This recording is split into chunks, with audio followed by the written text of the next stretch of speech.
बातमी आहे अजित पवार यांच्या संदर्भात। उपमुख्यमंत्री अजित पवार हे रविवारी इंदापूर दौऱ्यावर आहेत। अजित पवारांच्या उपस्थितीमध्ये शेतकरी मेळावा पार पडणार आहे।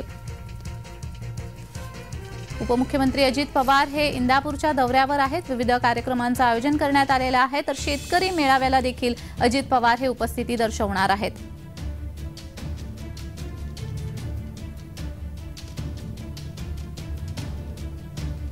तर या संदर्भातला आढावा घेतलेला आहे आमचे प्रतिनिधी नवनाथ बोरकर यांनी। पाहूयात।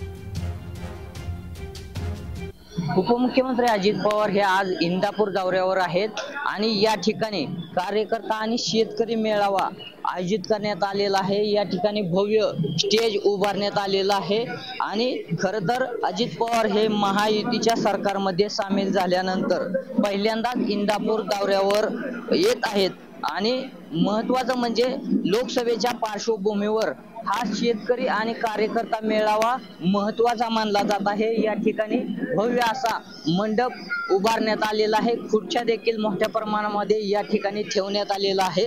कुठलाही अनुचित प्रकार घडू नये यासाठी पोलीस बंदोबस्त देखील मोठ्या प्रमाणामध्ये या ठिकाणी तैनात करण्यात आलेला आहे। त्याचबरोबर इंदापूर शहरामध्ये संभाव्य उमेदवार सुनेत्रा पवार यांचा बोर्ड देखील लावण्यात आलेला आहे। फिक्स खासदार 2024 असा बोर्ड देखील सुनेत्रा पवार यांचा लावण्यात आलेला आहे। खरं तर आता या इंदापूर शहरामध्ये हर्षवर्धन पाटील आणि अजित पवार यांचा हार्डवेअर आपल्याला पाहायला मिळालेला आहे।